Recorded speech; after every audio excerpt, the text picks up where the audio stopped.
Bon, eh bien, Désolée. écoutez, allez, on démarre. Bon, eh bien, bonjour à tous. Je suis ravi de vous accueillir sur ce premier webinaire consacré à la collection e-parcours primaire. Donc, moi, je suis Philippe Caillot, je suis le directeur de l'édition de Génération 5 et nous sommes donc éditeurs de la collection e-parcours. On est spécialisé dans les ouvrages pédagogiques hybrides qui combinent le papier et le numérique, principalement pour le niveau primaire et pour le collège. Aurore et Martin de Génération 5 sont aussi présents et je les remercie d'avoir organisé cet événement. Et je vais donner très vite la parole aux auteurs Katia et Sébastien, ainsi qu'à Isabelle, notre chef de projet, qui a coordonné l'ouvrage CE1 2024 sur le fond comme sur la forme. Au préalable, je voudrais juste rappeler les règles de fonctionnement. Pour poser des questions, vous devez utiliser le chat de Teams qui se trouve dans la fenêtre en haut, dans la bulle conversation. Sébastien H répondra à vos questions directement sur le chat et pour des questions qui nécessiteraient des réponses plus longues, eh bien, on pourra y répondre verbalement à la fin. Les questions et les réponses seront visibles de tous. Voilà. Le webinaire sera enregistré, donc on trouvera un moyen de le rediffuser pour ceux qui n'auraient pas pu assister aujourd'hui. Voilà, je vous souhaite un bon webinaire et je donne la parole à Katia, Sébastien ainsi qu'à Isabelle. Bonjour. Et Philippe. Ouais, bonjour. Bonjour, donc moi je me présente, Katia H, enseignante de mathématiques depuis 25 ans au collège. On a donc en 2016, avec les changements de programme, commencé la collection des cahiers e-parcours. Donc ils sont disponibles actuellement du CE1 à la 3e. Avec une adaptation des programmes qui se fait régulièrement, qui change régulièrement. Notamment pour le CM1, CM2, on a ajouté une partie cours qui n'était pas là en CE1, CE2. Et là maintenant, avec les nouvelles versions CE1, CE2, on commence aussi avec les nouvelles méthodes à ajouter un petit cours, un petit je retiens pour les élèves. Donc voilà, j'ai préparé la collection ici, que vous voyez. Donc on a CM1, CM2, CE1, CE2. Et en plus, nous avons un complément, ce qu'on appelle le petit rusé. Le petit rusé qui sont des exercices un petit peu différents en résolution de problèmes avec du calcul mental et des jeux mathématiques. Donc ça, c'est un petit complément pour le CM1, CM2, 6e. Donc voilà. Je ne sais pas si j'ai dit CE2, mais je crois que c'était CE2. Non, c'est pas CE2. Et donc voilà la collection actuelle des cahiers e-parcours. Alors il faut savoir que la méthode e-parcours, vous pouvez utiliser donc les cahiers seuls, mais l'avantage ici de cette collection, c'est qu'on a des compléments numériques qui existent, qui sont nombreux et variés et dont je ferai l'étalage un petit peu plus tard après la présentation de ma collègue Isabelle. Et donc là, c'est l'avantage, c'est-à-dire qu'on peut l'utiliser avec un vidéoprojecteur, avec un TBI, mais on peut aussi très bien utiliser des fiches papier-calque pour les corriger pour ceux qui n'ont pas d'outil informatique. Donc voilà, je laisse la parole à Isabelle qui va nous présenter le Labo des maths, qui est une compilation des outils numériques qui existent sur le cahier, sur les différents cahiers. Enfin, le cahier CE1, là, plus ou moins, mais voilà. Merci Katia. Du coup, je me présente. Moi, je m'appelle Isabelle Sema. Je suis chef de projet ingénieur pédagogique donc dans l'entreprise de Génération 5 qui édite les cahiers e-parcours. Et aujourd'hui, on va un peu vous présenter, donc voilà, comme disait ma collègue Katia, les compléments numériques e-parcours. Et notre grande nouveauté par laquelle je vais commencer cette année, donc c'est un logiciel qui s'appelle mon Labo des maths. Et c'est pour le cycle 2, à savoir que le cycle 3 arrivera bientôt. Je vous partage mon écran. Tac.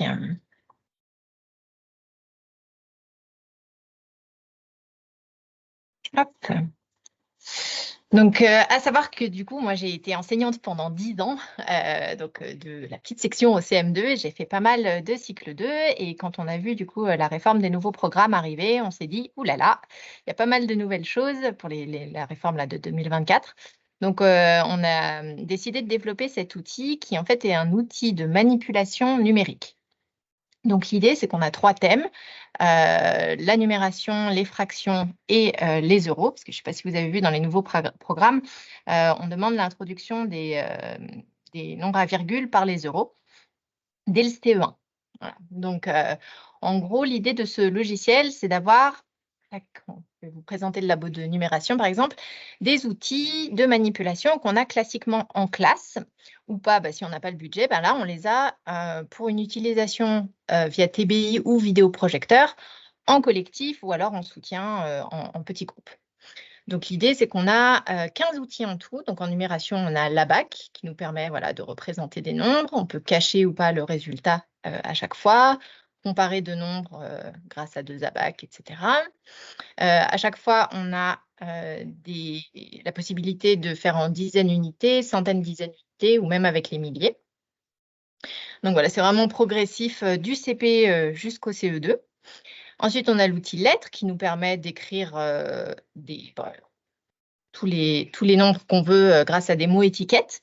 Idem, à chaque fois, on peut cacher ou pas le résultat, écrire en script ou en cursive. Ensuite, on a les outils classiques, par exemple, de numération avec les cubes. Sachant que si ce ne sont pas les couleurs que vous utilisez dans votre classe, ne vous inquiétez pas, on a dans les options la possibilité de modifier. Si par exemple, votre matériel de numération, tous les cubes sont jaunes ou bien les cubes sont bleus, les plaques de sang sont bleues, les barres de... Enfin bref, voilà, vous pouvez changer les couleurs. On a aussi le tableau, évidemment, de numération. On va pouvoir entrer des nombres, que ce soit pour décomposer un nombre ou alors rajouter des lignes si on peut poser des opérations. On a, ce qui nous prend toujours beaucoup de temps à dessiner au tableau, une droite graduée. Donc, pareil, c'est progressif, de 0 à 100, sur laquelle on peut zoomer. Ou alors de 0 à 1000, ou de 0 à 10 000 carrément pour les CE2. Et ensuite, par exemple, mettons qu'on est de 0 à 100, tac, je vais zoomer. On peut faire venir les élèves au tableau, choisir un nombre en particulier, faire des calculs, 53 plus 2 moins 2, et systématiquement, on peut cacher, révéler les réponses.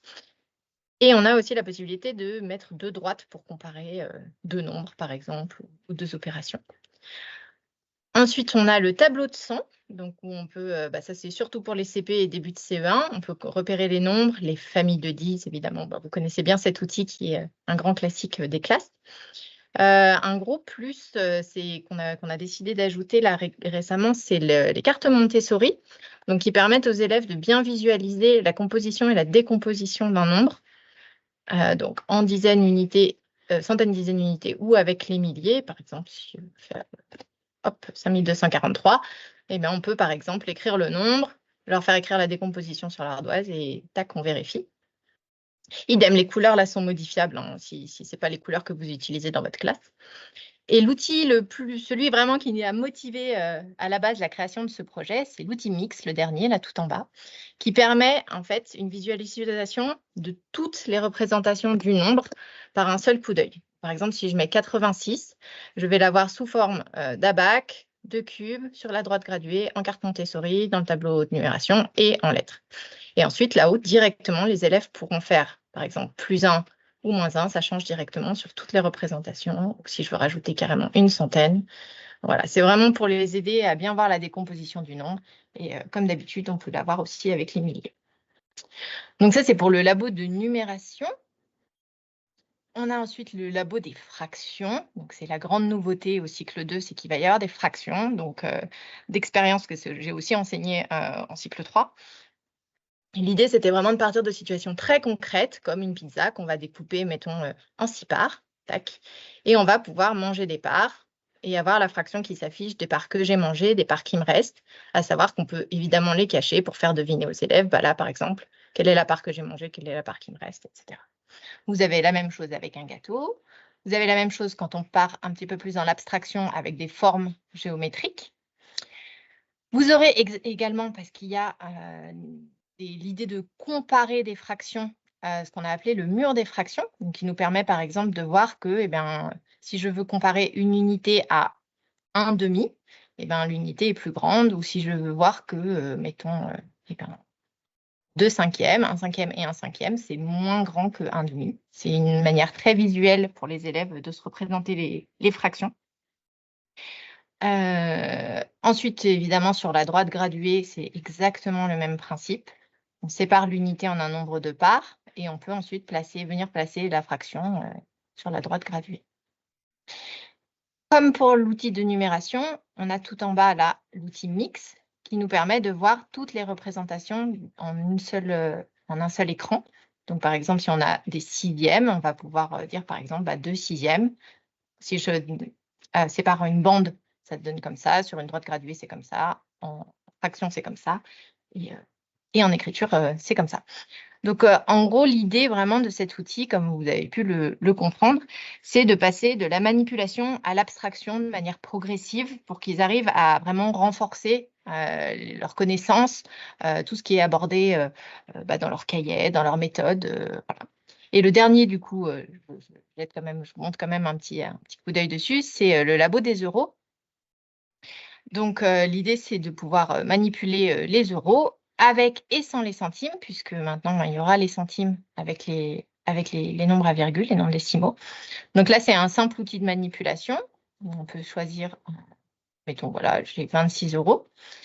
Et puis, dans le deuxième outil, c'est le jeu du marchand. Donc, on peut afficher un objet en cliquant, il y a un objet randomisé qui s'affiche.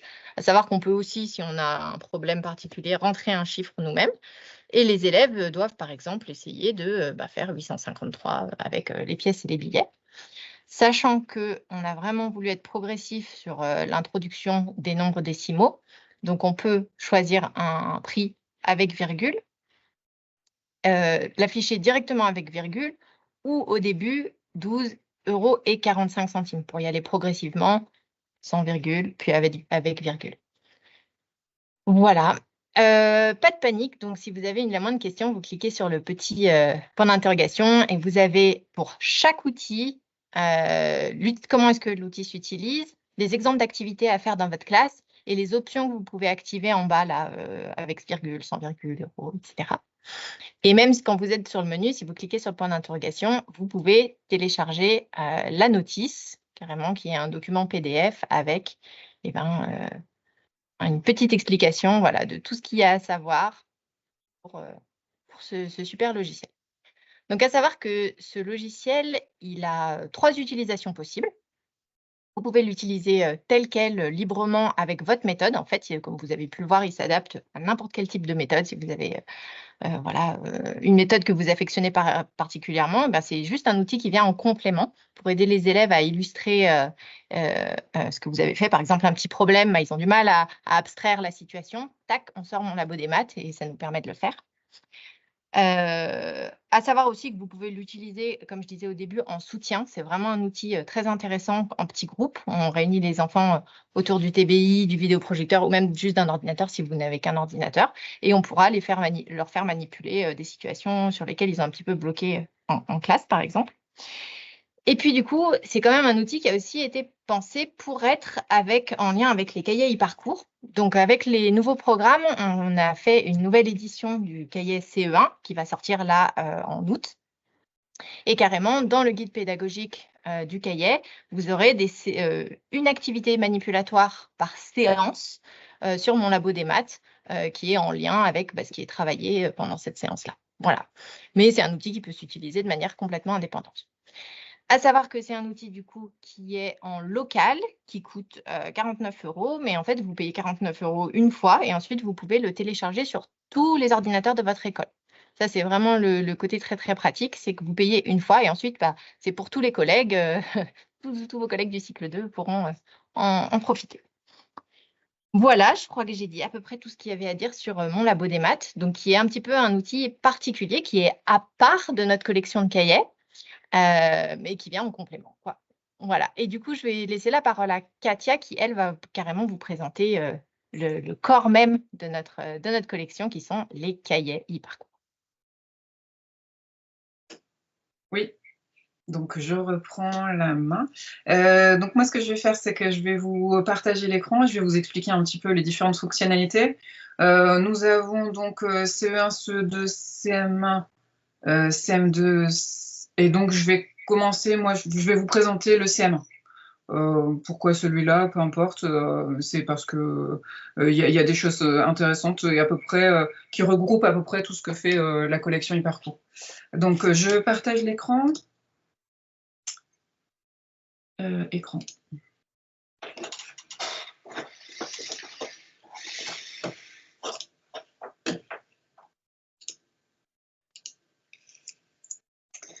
Donc, pour aller sur e-parcours, rien de plus simple, on tape e-parcours et vous avez accès au manuel et cahier numérique. Donc, voilà. Là, cahier numérique primaire, donc vous avez vu manuel primaire et collège. Donc, nous, on prend le CM1 aujourd'hui. Donc là, j'ai une connexion, bien sûr, qui est libre et gratuite, qui est disponible pour tout le monde, même pour les élèves. Hein. Donc là, c'est ça qui est intéressant, c'est que n'importe qui peut y accéder sans avoir de mot de passe pour le moment. On verra qu'après, avec un mot de passe, on a accès à d'autres fonctionnalités supplémentaires. Alors, vous pouvez, donc là, vous avez le cahier, donc présenté comme d'habitude.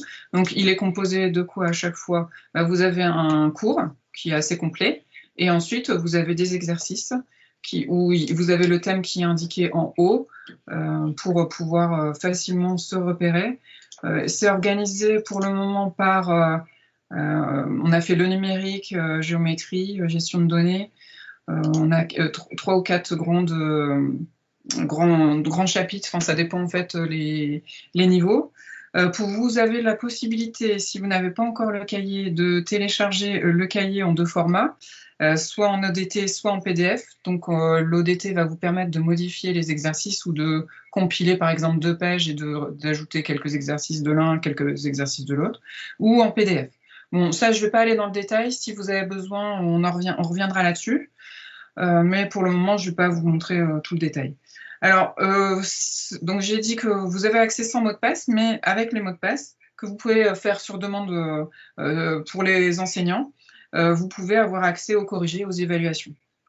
Alors, le cahier numérique, il est à acheter chez G5 et à installer si vous avez besoin d'une version locale, avec un téléchargement ou une clé USB. Mais si vous n'avez pas besoin, vous pouvez avoir la version en ligne libre et gratuite. Voilà. Le concept du cahier, donc le cahier il s'articule autour de 3 grandes familles de contenus, comme on a déjà dit. Donc vous avez, au niveau des outils, des fois vous avez par moment des activités, mais il y a évidemment les cours et les exercices, comme j'ai déjà dit. On accède au chapitre via le sommaire, ici, donc vous accédez directement. Hein. Il y a plusieurs possibilités, soit par rapport à la page, donc ça c'est les 2 possibilités, ou avec l'icône en haut. Donc le sommaire, l'icône ou le numéro de la page. Donc en ce qui concerne le cours, c'est un cours qui est complet. Alors l'avantage du cours, c'est qu'on peut zoomer. Donc vous pouvez, donc moi j'ai choisi le chapitre N3 pour vous montrer un petit peu ce qui se passe. Donc au niveau des fractions par exemple, donc là vous avez le cours. On peut zoomer sur la partie du cours, voilà, si on a besoin. Ici, le cours, voilà.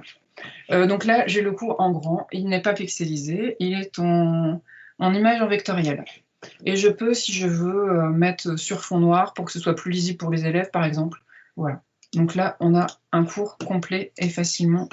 Alors, vous avez également ce qu'on appelle pour chaque chapitre, enfin, pour des chapitres surtout en numérique, vous avez certaines fois des aides animées. Alors, je vous montre par exemple ici. Au plus chapitre, si on va sur le plus chapitre tout en haut du cours, on a, voilà. Donc, on a des aides animées. Donc, page 49, excusez-moi, c'est pas la bonne page. Page 49, voilà. Et les aides animées, je dis des bêtises, ce ne sont pas pour les cours, mais c'est pour les fiches d'exercice. Donc, vous avez des aides animées ici, par exemple, lire un tableau. Et là, vous avez accès à un petit cours. Lire un tableau. Ce tableau à double entrée indique la répartition des membres d'une association. Combien y a-t-il de femmes entre 31 et 50 ans? Donc voilà, par exemple. L'avantage du cours, c'est qu'il peut être annoté par les élèves directement dessus, bien entendu. Et en plus, le cahier est la propriété de l'élève, donc il peut être conservé d'une année sur l'autre, ou même s'il veut réviser pendant les vacances, c'est tout à fait intéressant. Alors, ensuite, bon, par rapport au manuel classique, hein. Si on a accès aussi aux exercices, donc il y a un cours, des exercices qui sont progressifs. On peut les mettre en vidéoprojection sur tableau blanc ou sur TNI. Vous avez par exemple une grande diversité pour la différenciation suivant le niveau des élèves. Donc moi j'ai choisi par exemple le chapitre M4. M4 qui a un chapitre grandeur et mesure sur les angles. M4, page 114, on est bon. Là, voilà. Donc là, on est bon. Vous avez par exemple dans des QCM d'entraînement avec des données aléatoires. Donc ça, c'est les compléments numériques. Vous avez en complément numérique... Attendez, je regarde ma page, excusez-moi. M4, page 114. Voilà. En complément numérique, on a des QCM. Non, c'est pas ça que je vais vous montrer. Excusez-moi, j'ai mal noté sur ma fiche. Dans le plus fiche à la page 33. Je ne sais pas pourquoi j'ai été là. Hop. Dans le plus fiche à la page 33, voilà. On a parfois donc des QCM d'entraînement qui sont accessibles par les élèves, hein, puisque là, je suis en version élève, hein, comme vous l'avez vu. Donc là, on clique, OK, et vous avez des questions qui sont différentes suivant le... On peut les refaire plusieurs fois, on n'aura pas le même énoncé. Ensuite, il y a certains exercices qui sont sonorisés. Donc, par exemple, si je vais à la page 45, j'ai pris le 2, page 45, voilà. Et donc là, avec le petit plus, on a accès à l'énoncé de l'exercice sonorisé. L'école de Frisper organise un voyage en Angleterre pour sa classe. Monsieur le maire décide d'offrir à chaque enfant une casquette et une valise. Donc voilà, par exemple. Donc, les exercices sonorisés sont ceux où il y a pas mal de textes, par exemple les problèmes ou des choses comme ça. Bon, c'est pas forcément systématique. Ensuite, on a accès aussi à des activités pour vidéoprojecteurs, des activités outils pour introduire ou renforcer une notion. Bon, il y a différents types, hein. Je ne vais pas vous montrer là tous les types parce que c'est un petit peu compliqué. Les activités qu'on propose ne sont pas dans le cahier, puisque pour nous, elles évoluent en fait, et elles vont s'intégrer naturellement dans le labo des maths. Hein. Et ça s'enrichit indépendamment donc du papier. C'est pour ça qu'ils ne sont pas forcément, ils sont pas visibles sur le papier. Nous avons ensuite des QCM d'évaluation en complément numérique, hein, et des questions flash, par contre, cette fois qui sont fixes. Si je vous propose par exemple le G3, symétrie axiale, la page 75, voilà. Si on fait le plus fiche, plus chapitre, pardon, vous avez accès à des questions flash que vous pouvez faire en classe rapidement avec les élèves sur leur ardoise par exemple. Voilà, des choses comme ça. Et vous avez aussi des questions, donc des QCM d'évaluation. QCM d'évaluation, voilà, par exemple. Ok, etc. Qui sont fixes, hein, par contre. Vous avez à la fin du cahier. Ok. Vous avez à la fin du cahier une partie calcul mental. Donc ces pages calcul mental, elles sont en plus sur le cahier numérique, mais elles ne sont pas sur le cahier papier. Donc elles sont là, ajoutées à la fin. Donc voilà, ça vous permet de faire... ces pages sont disponibles en PDF, on peut les imprimer, les distribuer aux élèves, et vous pouvez après utiliser les questionnaires qui sont fournis par eParcours. Je ne vais pas aller sur le détail de savoir où vous pouvez trouver les énoncés. Hein. S'il y en a que ça intéresse, on en reparle. Donc voilà pour la présentation. Alors l'avantage aussi du cahier, c'est que du cahier numérique surtout, c'est que vous avez, voyez, une correspondance ici en haut avec le chapitre correspondant au cahier CM2. Donc par exemple, si je veux aller voir les nombres entiers au cahier CM2, j'ai le lien. Ça me permet déjà de savoir les différents programmes. Si je suis enseignant qu'en CM1 et je ne sais pas forcément ce qu'il y a en CM2, au moins je vois l'évolution. Et ça permet aussi, par exemple, si je suis en CM2, de voir ce qui est acquis en CM1 ou de retourner en CM1 pour les élèves les plus faibles qui doivent faire une remise à niveau. Et on a évidemment après les programmes de 6e pour le niveau CM2, qui est pas mal aussi parce que souvent, primaire, collège, on n'a pas forcément les liens entre les deux. Donc ça, c'est intéressant. Donc ensuite, vous avez des ressources enseignants. Uniquement, à cette fois-ci, il faut vous connecter. Et là, vous pouvez vous demander votre inscription. Il n'y a pas de problème sur la plateforme eParcours. Katia.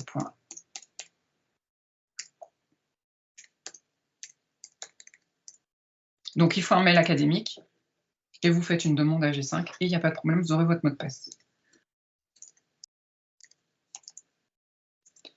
OK. Donc, vous voyez cette fois-ci que là-haut, on a changé, on est en version professeur.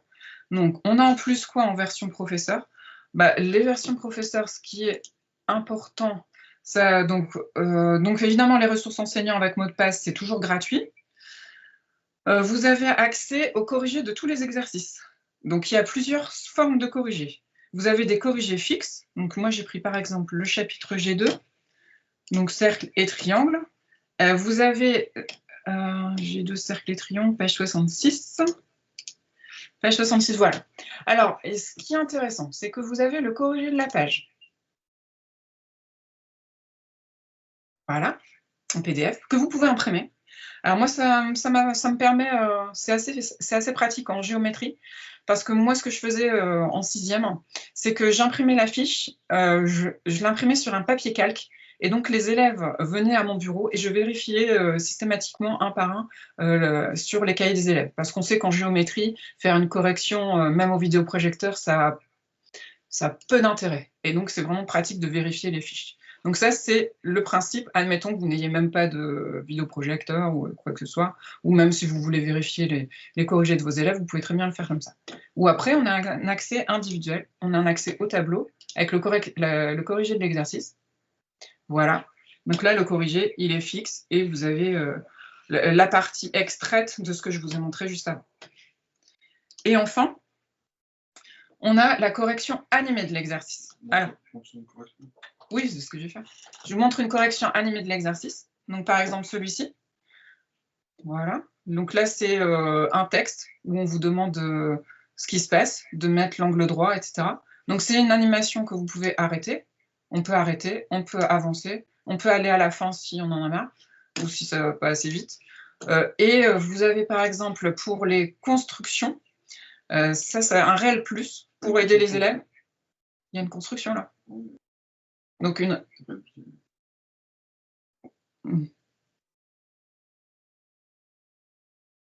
voilà, ça vous permet. Moi, des fois, je l'utilisais pas mal pour les élèves, ceux qui n'arrivaient pas à faire les constructions. On peut le faire stop, étape par étape, et on vérifie au fur et à mesure que les élèves ont bien compris comment il fallait faire. Alors, si on veut utiliser les outils avec des instruments, donc, par exemple, il y a celui-ci. Donc voilà. Donc là, vous allez voir l'utilisation des outils de géométrie. Donc ici, le compas animé.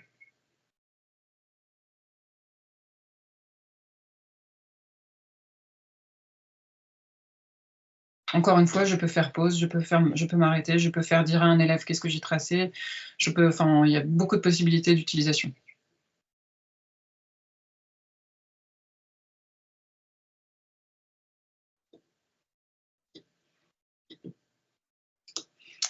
Voilà, donc on a accès, comme je l'ai dit, on a accès à tous les corrigés, des fixes, des corrigés animés, le corrigé de la page en entier, et enfin, nous avons aussi accès à des évaluations à imprimer par chapitre. Je vais pas vous montrer comment on y accède, on doit y accéder. En plus chapitre, ici, vous avez ici évaluation sur le numéro de la page. Ou alors, on a accès aussi par cette icône. Ça ouais, là, si on se met en haut, on a accès à toutes les évaluations de tout le cahier. Mais si on veut que l'évaluation de ce chapitre, on va sur la page chapitre et on a accès. Ce que j'ai fait tout à l'heure, moi, c'est que je l'ai téléchargé pour que ce soit plus pratique. Donc, j'ai téléchargé le chapitre M3R, donc où vous avez... ils sont disponibles aussi en ODT et en PDF. Donc, l'ODT va vous permettre de les modifier et le PDF, vous l'avez directement et vous pouvez imprimer. En général, c'est fait en noir et blanc pour que ça puisse être photocopié. Et vous avez un corrigé également qui est disponible. Pareil, ODT et PDF. Comme ça, si vous voulez modifier, vous pouvez. Donc là, c'est... voilà la présentation globale du cahier que je vous propose. Bien sûr, on n'a pas vu toutes les fonctionnalités. Il y a énormément de choses aussi en plus. Vous avez, par exemple, des exercices GeoGebra dont on n'a pas parlé. Il y a plein d'autres choses, mais bon, j'ai vraiment été succincte. Si vraiment vous avez des questions, n'hésitez pas dans le chat ou après la présentation d'Isabelle, on reviendra là-dessus. Donc là, je vais vous laisser avec Isabelle qui va nous faire la présentation cette fois-ci du cahier CE1 2024, le nouveau. C'est un nouveau concept, donc je lui laisse la parole. Merci Katia. Du coup, ce que Katia a présenté là, c'est vraiment l'ancienne mouture, donc qui est disponible en version CE1, CE2, CM1 et CM2. Et avec les nouveaux programmes, on a décidé du coup de faire une refonte donc, de toute notre collection. Et on commence avec le CE1. Donc, hop, je vous partage mon écran.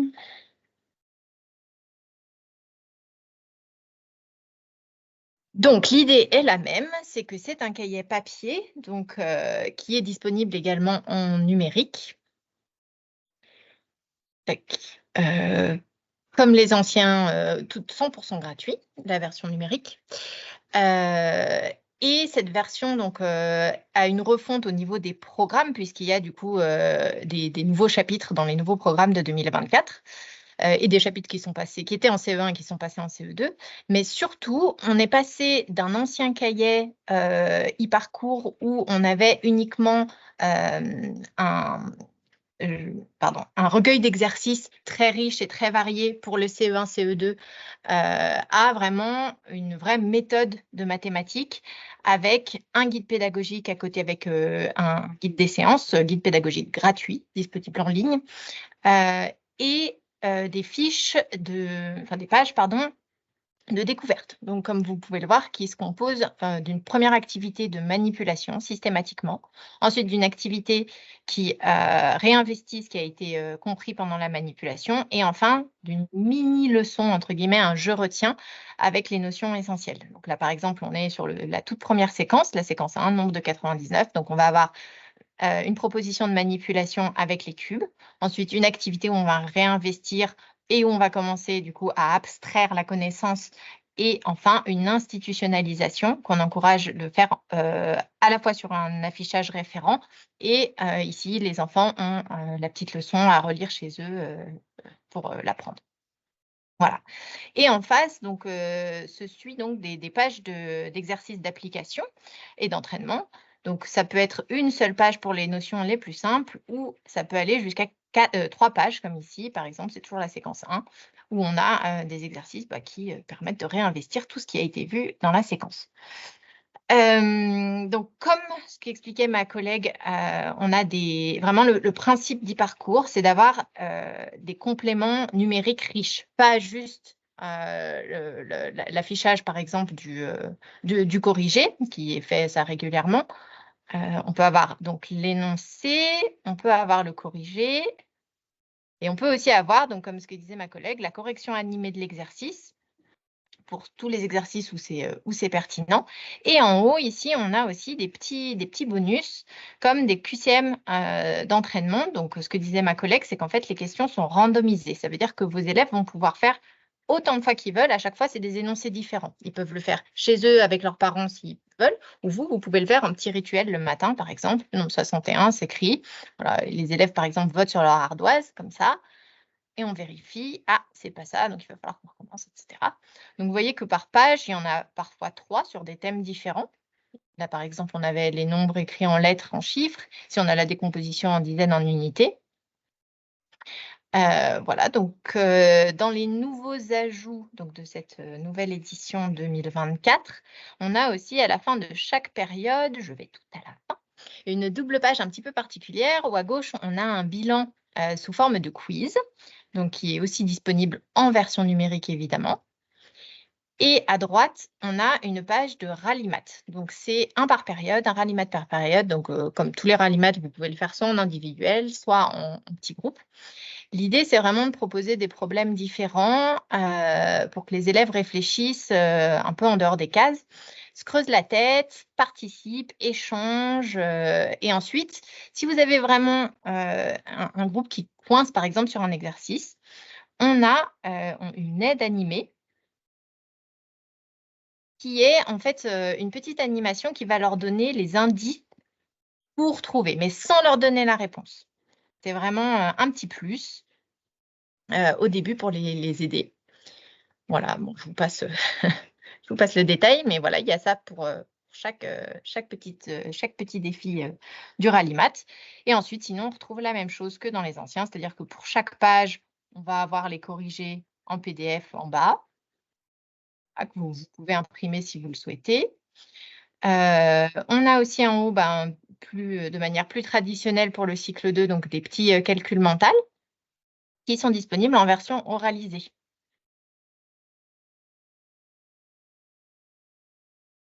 Voilà. Et vous avez évidemment à chaque fois, tac, le corriger à la fin. Si vous voulez, par exemple, vous avez un double niveau ou un triple niveau, que des élèves se corrigent en autonomie. Voilà.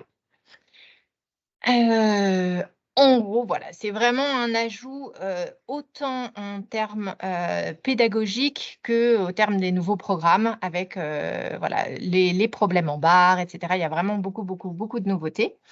Et à savoir, chose importante, tac, sur la toute première page, vous avez ici accès à l'extrait du livret pédagogique. Donc, le livret pédagogique, c'est en fait notre guide pédagogique qui regroupe beaucoup de choses. Donc, une introduction, l'explication de la méthode, hein, bien évidemment. Et puis ensuite, vous avez tac, tac, tac, les progressions en général et les progressions en calcul mental. Une explication sur tous les compléments numériques que vous pouvez retrouver dans le cahier, toujours gratuitement. Hein, tous les compléments numériques sont gratuits. Et puis ensuite, vous avez voilà, le guide des séances de manière un petit peu succincte. On ne voulait pas faire un guide pédagogique trop lourd pour les enseignants. Donc, par séquence, vous avez une seule page avec vraiment tout ce qu'il y a à savoir, l'essentiel, les objectifs visés, les activités importantes, des conseils pour l'enseignement explicite, puisque c'est ce qui est encouragé dans les nouveaux programmes, et des conseils pour la différenciation. Et ensuite, dans le petit tableau du bas, vous avez par séance le calcul mental, les énoncés de calcul mental, si vous ne voulez pas les faire écouter directement sur le cahier numérique, mais les dire vous-même. Et vous avez aussi sur cette ligne, je vous en parlais du coup quand je vous ai présenté le labo des maths, les petites propositions d'activités à faire sur mon labo des maths, parce qu'il faut savoir que pour tous les applicants de la méthode e-parcours édition 2024, le logiciel Mon Labo des maths est gratuitement accessible ici pour tous les enseignants qui sont inscrits et applicants de la méthode. En fait, vous avez, tac, il vous suffit de cliquer ici et vous avez la version en ligne de Mon Labo des maths, voilà, gratuitement, pour les applicants de la méthode. Donc voilà, c'est un peu vers ça que va s'orienter toute la collection e-parcours à partir de cette année, puisque la réforme débute maintenant, mais on va faire le CE2, le CM1 et le CM2 très prochainement, dans la foulée, sous la même forme, avec du coup des pages de découverte, je manipule, je comprends, je retiens, et un guide pédagogique détaillé. Voilà, je crois que j'ai dit à peu près tout. Ah non, dernier petit ajout. Hop, on a sur les séquences les plus importantes des petites vidéos pédagogiques. Bon,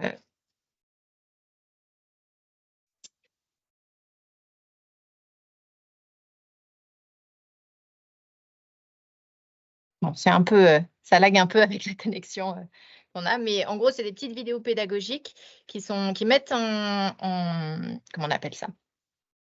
Qui mettent en scène les petites mascottes du cahier e-parcours et qui permettent aux élèves de synthétiser un peu tout ce qu'ils ont vu dans la séquence. Voilà, je pense que j'ai fait le tour, je vérifie. Et du coup, il faut savoir que ce que je viens de vous montrer là et ce que Katia vous a montré, c'est vraiment disponible gratuitement en vous connectant sur eparcours.fr. Sans connexion, vous avez accès à la version élève, donc sans les corrections. Et il suffit de vous inscrire sur eparcours.fr et vous avez accès à la version enseignante. Voilà, où vous aurez tout ce qu'on vient de vous montrer.